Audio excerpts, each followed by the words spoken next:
twisting through 7 sons of gold, and the gypsy was insisting that his story I must am be welcoming told. to the Soberful podcast Arlina Allen, who is the podcast host of One Day at a Time podcast. She's a recovery coach and hypnotherapist, and she's been sober for how long, Arlina? 28 years. So she has. When I got sober.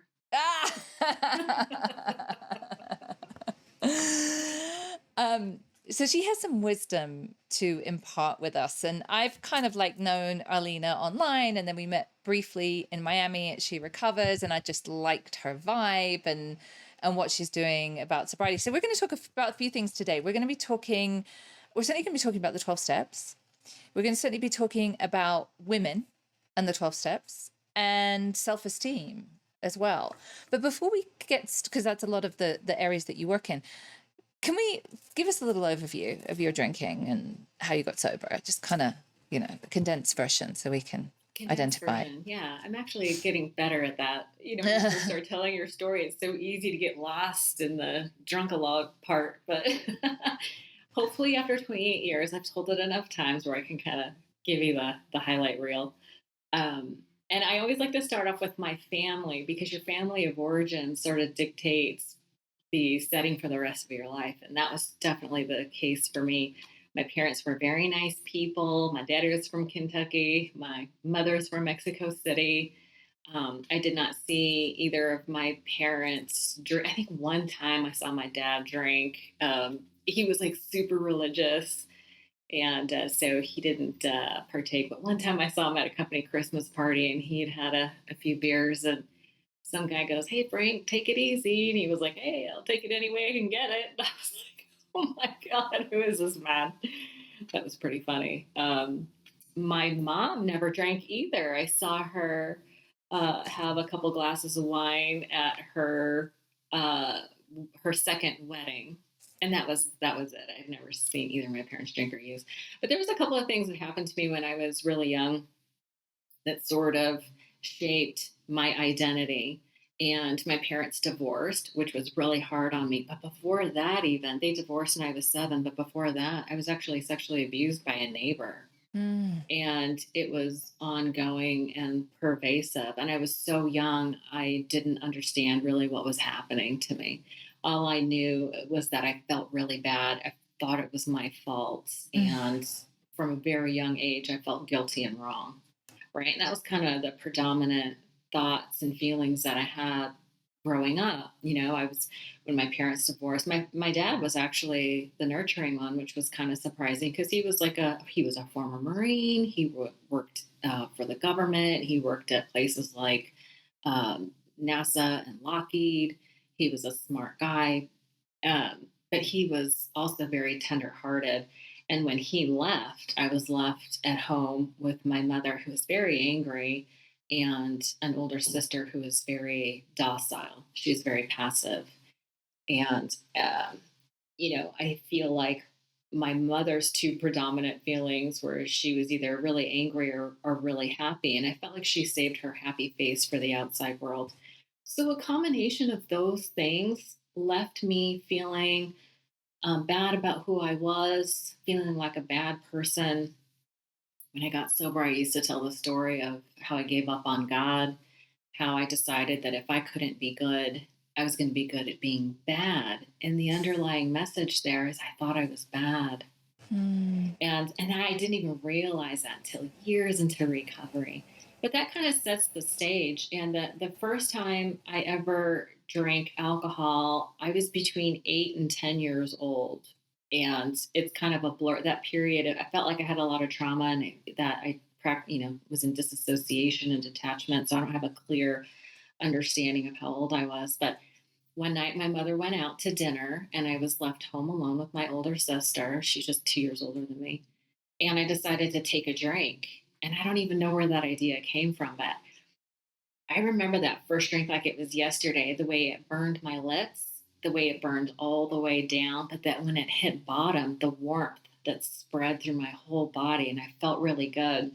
And the juxtaposition between feeling really good and feeling really bad was burned into my psyche forever. I actually didn't realize how bad I felt until I felt that relief.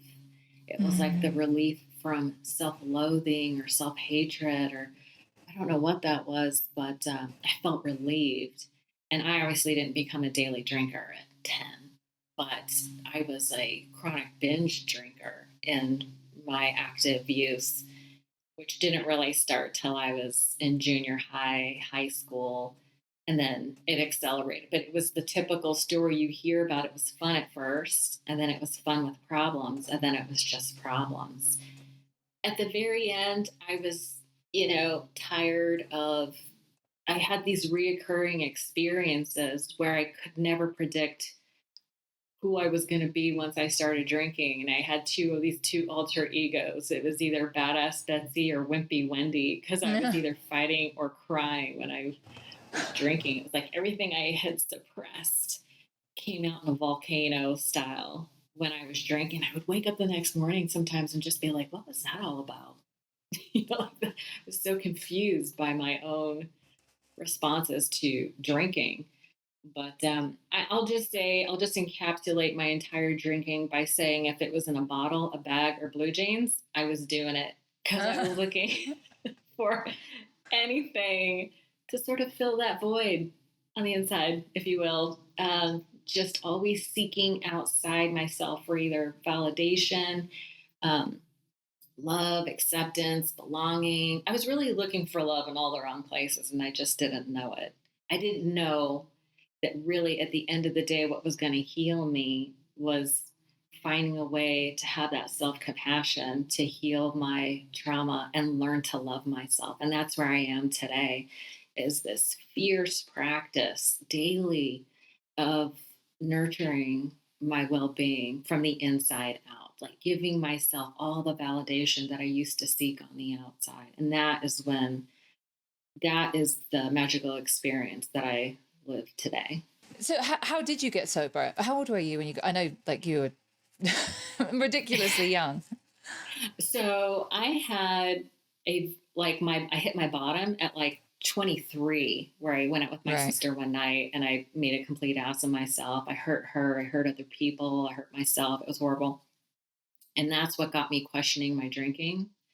And it took me 2 years of questioning my drinking and trying different things to try to heal that wound on the inside. Right. I lived in the self-help section at Barnes and Noble. I went to Tony Robbins seminars. I was trying all these different things to heal my life. I was like, it can't be the drugs and alcohol. That can't be the problem. That's Because the everyone drinks, right? You just, Everyone drinks. yeah, it's Yeah. But I normal. started Yeah. asking the questions like, what makes me different from everybody else? Am I an alcoholic? When did I cross the line? Why are other people able to drink and I'm not? Like, why? So just one question led to more questions. And 2 years later, two of my clients were in recovery, and I was sharing things that was going on in my life, and they were like, maybe you should try this. You should try this thing called the 12 steps. So one took me to my first meeting of Alcoholics Anonymous, and I felt at home almost instantly. Like people were saying things that I swore I would take to my grave. And they were being very transparent and kind of casual about it. Like, yeah, I'm an alcoholic and I did these terrible things and I was promiscuous. I was self-centered. They were telling me all these things, and I was like, oh my God, these people get my kind of crazy. I felt heard, seen, and understood like never before.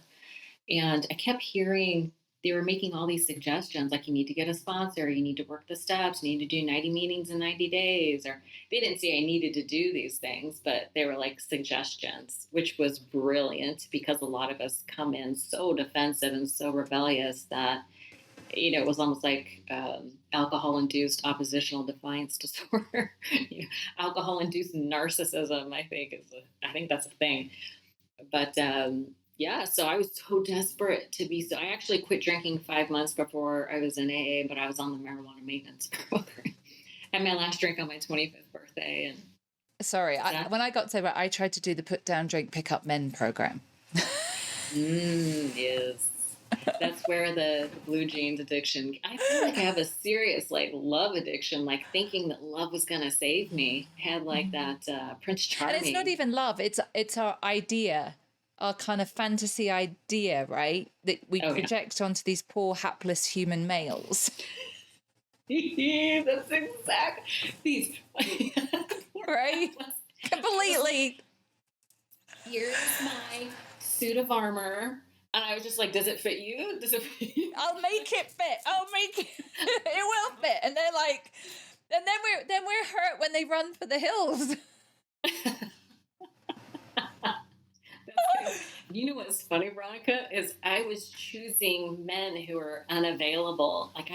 It's a dirty little secret that I have, that I was choosing married men or men that were emotionally unavailable, right? And I didn't even know it until I got into recovery that I was choosing men that were unavailable because there was no threat of any real intimacy, Yes. right? No real threat of actually allowing somebody to see I was so ashamed of who I was. I hated who I was, Yeah. you know. So I didn't know that there was like this subconscious dynamic going on. But I Yeah. really thought that love was going to save me. But what it really was is I was getting high off these men. I was using men Yes. as a distraction from my 100%. feelings. Yeah. Just like drugs. I just didn't know that that's what was happening. And I've seen so many people. It's such a common avenue to go down, is that. Yeah, it's so easy to hide too. Yeah. Love addiction is so easy to hide. And there's also an element to it, I think, as well, because I did the same thing about it also creates drama. And drama is an adrenaline kick, right? When you're like going after unavailable men, or you're in a relationship, if you can call it that, with an unavailable, there's drama, right? There's just dramatic, you know? Yeah. There's just so much drama involved in all of that. And I think all of that is a buzz. For sure. And the conclusion I've come to is the purpose of obsession in any form is distraction. It's distracting us from that pain that's unhealed. You know, it's like, what is happening in the present moment that is so unacceptable that I need to be distracted from it? And, you know, like Gabor Mate says, it's not, don't ask why the addiction, ask why the pain. You know, we were talking earlier about that book, what happened to you? Yeah, Which is such a different phrasing from what's wrong with you, right? It's just a subtle change in the phrase of curiosity. But it's like, what happened to you? We're all walking around with these wounds that are unhealed. And we're not even, number one, we're not aware of them because we have disassociation or detachment. So we're not even aware that a lot of us are like, what is wrong with me? But it's not what is wrong with you. It's what happened to you. What happened to you in your early childhood when your brain was developing so fast and you were making connections about the world and developing beliefs about who you are and what you deserve. It's like, what happened to you? And that, I think, is the real entry point of healing. Yeah, it is. I just think, you know, we're surrounded by adults who are just acting out their childhood wounds. And human behavior is completely honest. Like your behavior cannot lie. So when I look around and I just see how people are acting, we're all trying to heal something inside of us from what we're doing. It's really interesting. I want to talk about the 12 steps, because I know that that's a big part of your recovery and what you teach. And I love the idea.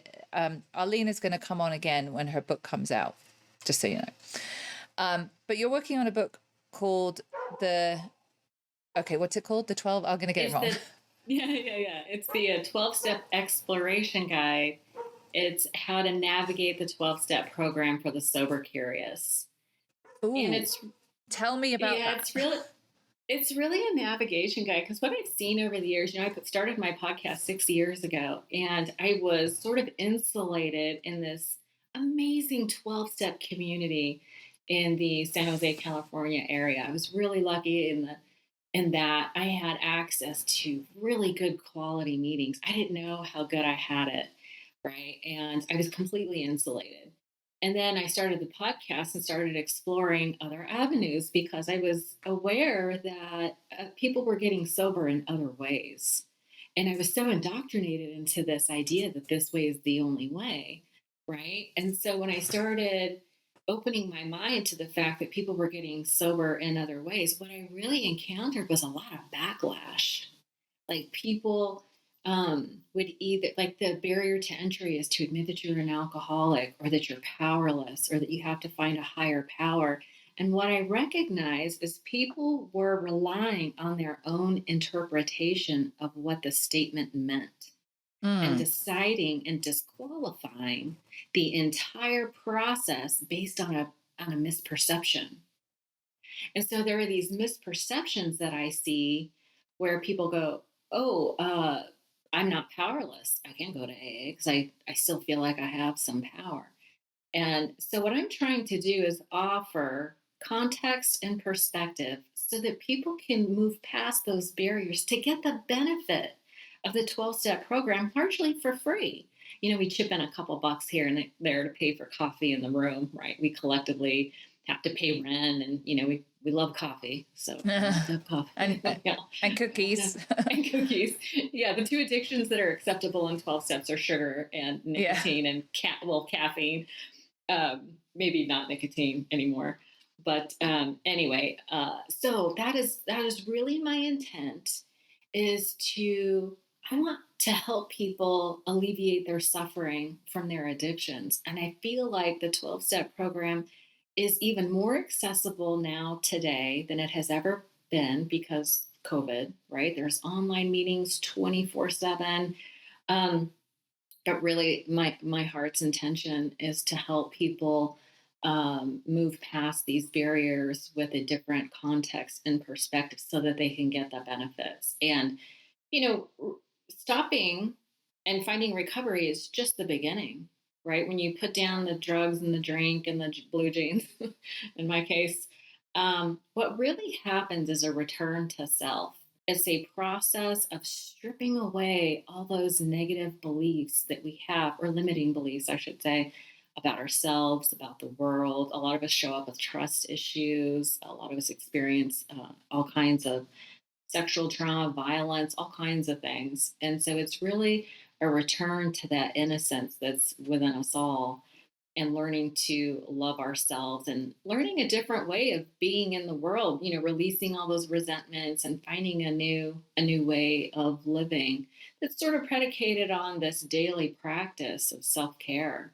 I think of my alcoholism as it's sort of like somebody that has oh my God, the word is diabetes, right? These people need insulin, they have to take insulin, otherwise they get sick. I'm the same way. If I stop doing my daily self care practices, I get sick very quickly. Like our brains are built on what in neuroscience terms they call the default mode network. It's your brain's operating system that was established in childhood.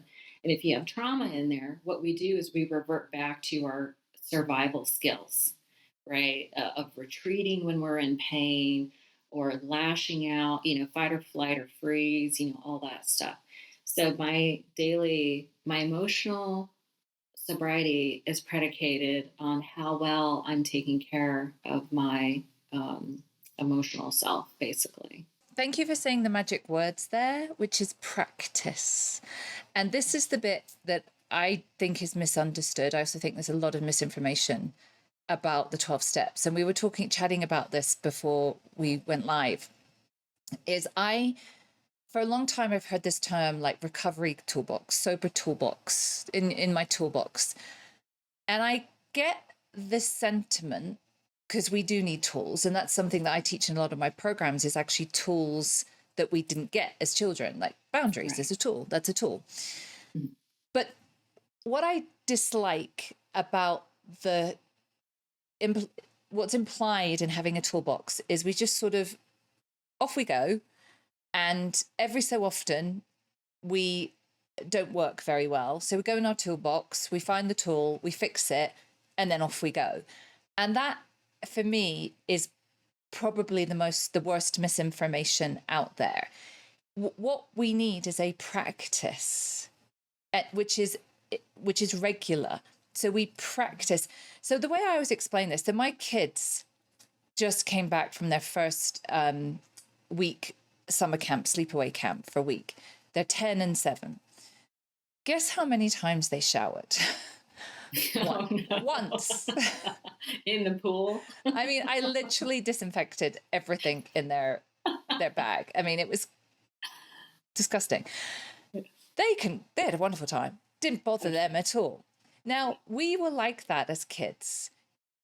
And our parents every day went, brush your teeth, you need to get in the shower, have you washed your head, did you clean your ears out, and that happens until we want to do it. Something shifts, right? One day something shifts and we want to do it because of how it makes us feel.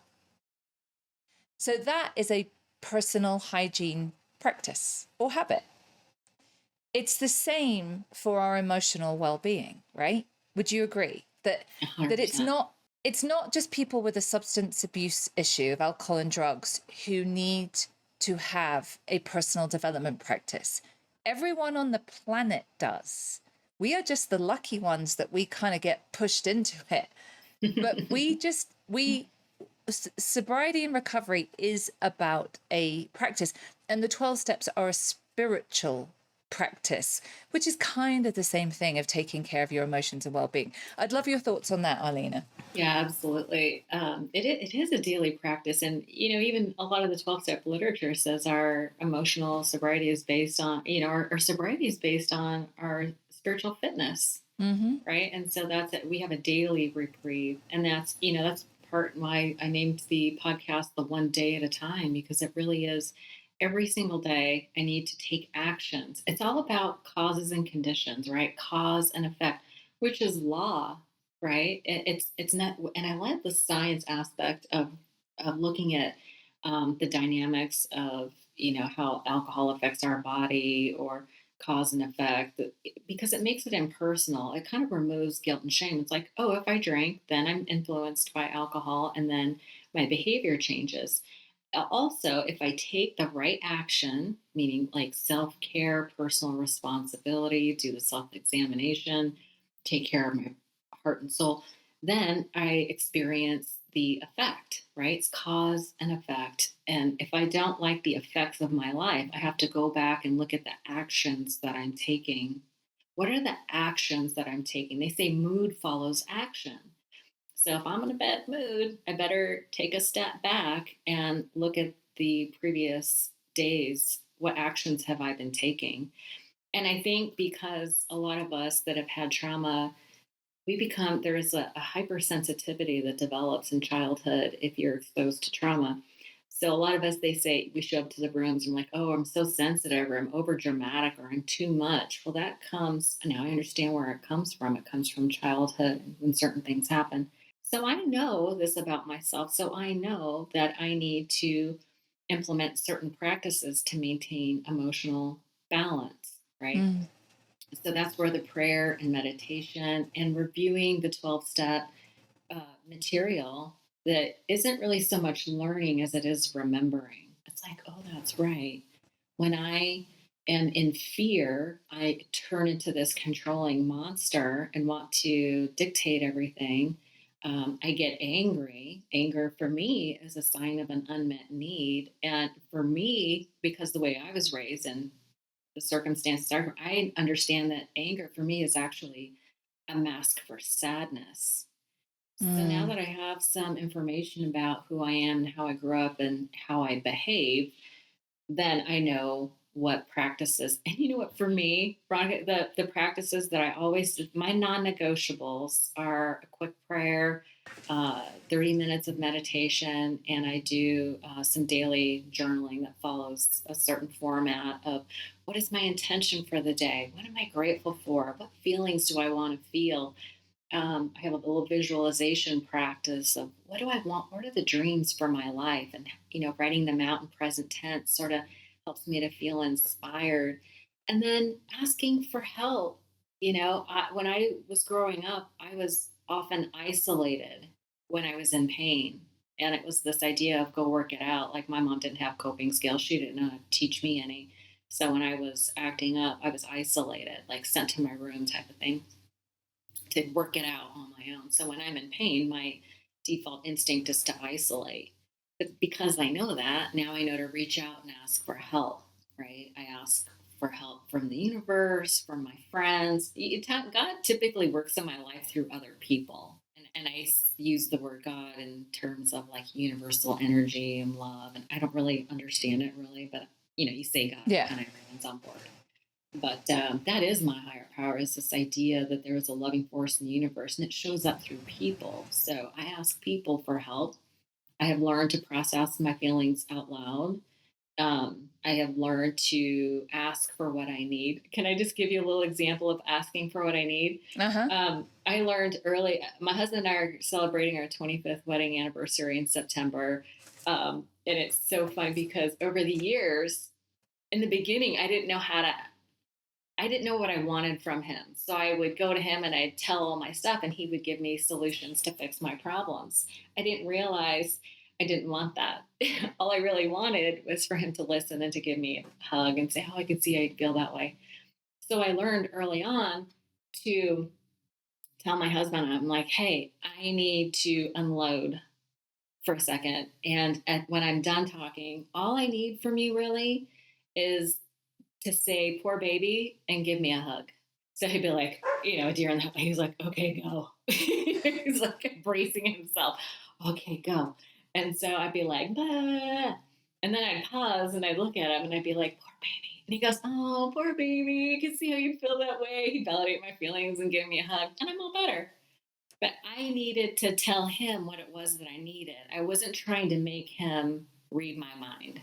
And I have learned that he's actually not the one I go to for feedback. I have girlfriends in my life who I can be like, I need to talk about it. And they'd be like, do you want feedback? Did you want me to just validate your feelings? What is it that you need from me? Like I have those friends, I've cultivated those friendships and I do that for them too. So it's nice to have like this whole support system, which I have found. So that's what's kept me sober, is this ability and willingness to seek help and process my feelings to resolution and then figure out where I can take responsibility and then what's not mine, like what's not my responsibility. It's a practice of self-reflection, a Mm-hmm. practice of revealing oneself to oneself that is an ongoing, lifelong process of really knowing oneself. And I think the 12 steps are a fantastic tool to do that, to reveal oneself. And like you said, it doesn't really matter how long you've been sober. You can have this reaction and be like, oh, yeah, that's because of this thing inside of me. And then I can get hold of it and I can have a different choice and respond better and all of that kind of stuff. Yeah, the reason, like, it doesn't matter how long you've been sober, like, we still need each other because I still have this default mode network. My default from childhood trauma is to isolate, it's to lash out, it's to like, when I get angry, I have this knee jerk reaction, I want to punish. And so, what's so interesting is that we react emotionally and justify logically. And I don't always have control over that visceral response that comes from like your lower levels of brain development, right? The fight or flight.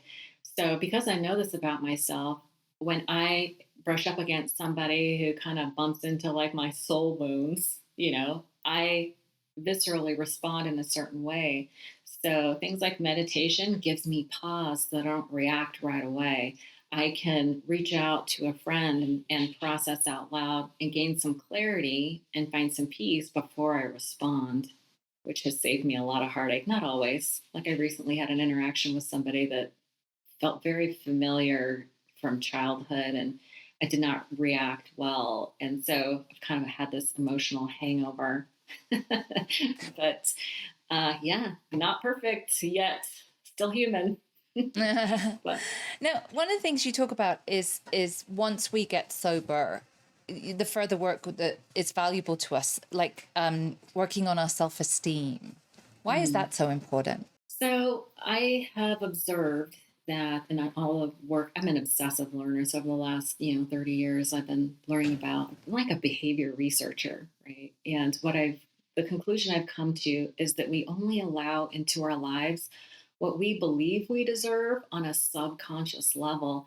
And the example I like to use is we've all had girlfriends who are amazing who date horrible men, Mm-hmm. right? And we all know, oh, you deserve so much better. But what he is simply a reflection of what she believes she deserves on a subconscious Mm. level. So, a little Yeah. pro tip for those who are listening who have friends in that situation: never, ever attack the partner. Because what that does is it puts her in a position to defend him. Mm. She then becomes Yeah. entrenched in her position, and that's not what we're trying to do here. So I never talk about how awful he is or agree with her or listen to her victim story.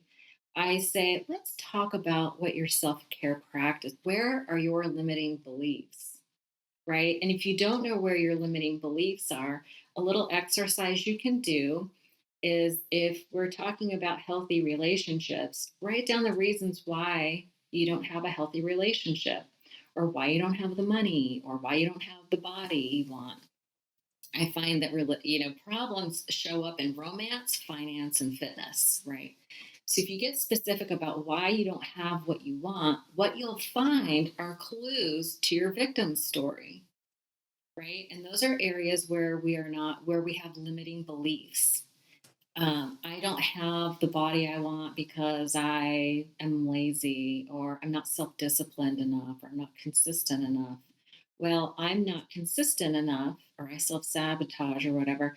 That is a limiting belief. And so the work then becomes, how do we reframe those limiting beliefs on the subconscious level so that we begin to attract what we deserve from that better place, right?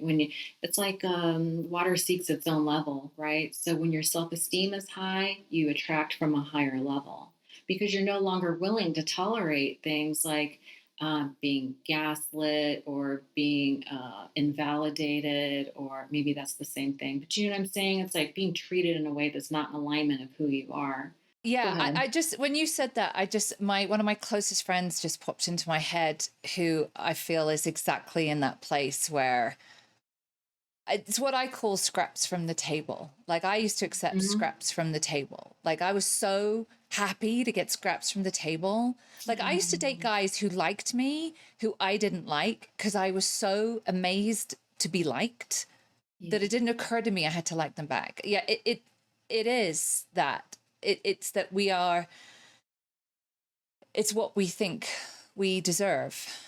Yeah, and it happens subconsciously, because Mm. if you were to ask your friend consciously, do you deserve a man who makes you a priority? She would say, of course I deserve that. But that's not like you said, your actions don't lie, right? Yeah. But the actions come from a subconscious place, right? Our Yeah. brain is very efficient. Our brain makes decisions about who we are, the world, is the world a trustworthy place or not. We develop these as children. What's crazy is, if you think about it, we're allowing an 8-year-old to decide what we deserve, right? Because that's when we decide what our worth is when we're very little. And as Mm. women, we are Mm. bombarded constantly with messages of, well, you're not okay the way you are. You're too fat. You're too thin. You're too bossy. You don't speak up enough. You're too promiscuous. You're a prude. It's like we can't win, right? And so that's why it's so important to do this U-turn. And instead of seeking validation from the outside, we learn to give it to ourselves. And Mm. if you'll indulge me, I have this little story. I had this revelation this year. So my mother passed away in November. It was very sudden. She was sick for 22 days, and I was blessed to be the person that got to take care of her. But when she died, what I didn't real I lost all ambition. Like, it was like, what for? Like, it doesn't matter. What I didn't realize is, my entire life I've been seeking my mother's approval, and I didn't really know it. I've been striving to be good enough. And when she died, it was like, well, there's no point.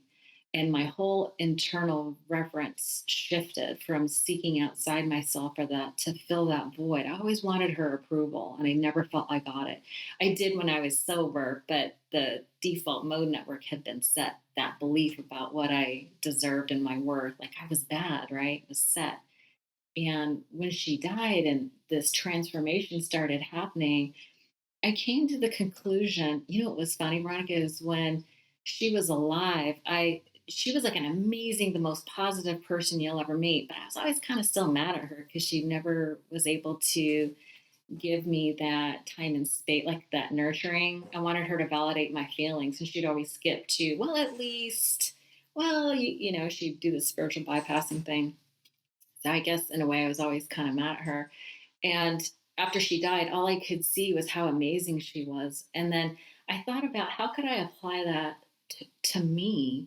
And I realized I don't want, like, this sounds kind of weird, but I feel like my earthly personality, my soul is in this earthly personality for the evolution of my soul. And I thought, I don't want to die and have my soul look back and go, gosh, I wish I would have realized how awesome I was while I was still alive.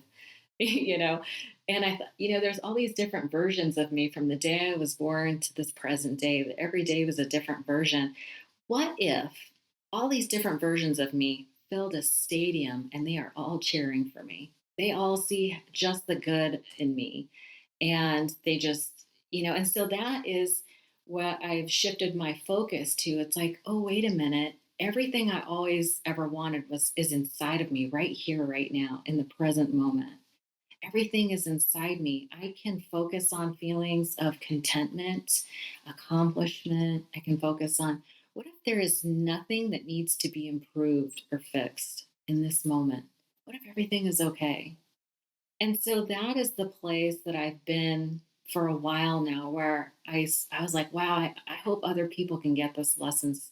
I'm 53 years old. I really hope that people can get this lesson sooner than it took me to get it. You know what I mean? It's like, learn to love yourself. It begins with empathy and self-compassion. That my bad behavior was all out of this place of fear and of wounding. I don't deserve condemnation for my wounds. I deserve compassion for that. I give it to Mm. other people so easily. So I need to learn to give it to myself. And I feel like that has been a profound shift in my life, where I can then give from a place of, like, my cup runneth over, and I give from the overflow. I don't try to give to receive anymore. That is a complete paradigm shift for me personally, right? I think we are taught as women to give. And as we give, that shows that we are good, and then we can receive. But that leaves us in such a deficit, because we don't, that's making other people responsible for our happiness. And what I have really tried to do is reclaim my power. And that's what I try to help other women do too, is reclaim your power. Other people are not responsible for your happiness. They can't really give it to you until you give it to yourself. The outside world is literally a reflection of what you believe you deserve on the inside. Like, if you just sit and look at the room that you're in, the job you're in, the relationship you're in, the body that you're in, it's a reflection of what you believe you deserve, right? So when we start believing we deserve better, we start taking different actions and accept it. We learn to receive the good things. And for me, that's what building self-esteem is about. It's about raising the level of my self-esteem so that I can receive from that higher level. Wow. We're going to get you back on when the book comes out, but is this the kind of stuff that people can find in the 12-step book that you're working on? Well, actually, I teach a self-esteem class. Selfesteemcourse.com is sort of where people can go to look for the self-esteem class. That's the next book. I need to finish the 12-step exploration guide, but people are chomping at the bit for some self-esteem work right now. That's where to go for that. But that's I have a book proposal for that one too. I'll be doing lots of writing. I look forward to both of them, and I look forward to spending more time with you. Hopefully next year we can go to be at some events together. Tell people about your podcast and where they can find you and all of that kind of stuff. Yeah, so the podcast is called the One Day at a Time Recovery Podcast. It's on all of the major platforms. Um, what else did you ask me? Where can they find you? What's your website and like social media and all that kind of stuff? I think the best place to send people is soberlifeschool.com because that has a link to the podcast, the self-esteem class. I do hypnotherapy to help people sort of reprogram on that deeper level. So all the things I do are at soberlifeschool.com. Brilliant. Thank you so much, Arlina. It's been great to chat to you. I love a lot of the stuff that you say. We're very in sync. And I think 27 years of, is it 27 or 28? 28 years of sobriety is a testament to the work that you do. So daily practice, that's all. Daily practice. It's a practice, not a toolbox. Yeah. Thank you so much for having me. It's been great to be with you today. You're welcome. Thanks everyone for listening. Let us know what you think about the podcast. You can reach out to me on social media I'm on Instagram at Veronica J Valley. Please comment when we post the link to the podcast, and we will be back next week. Take care.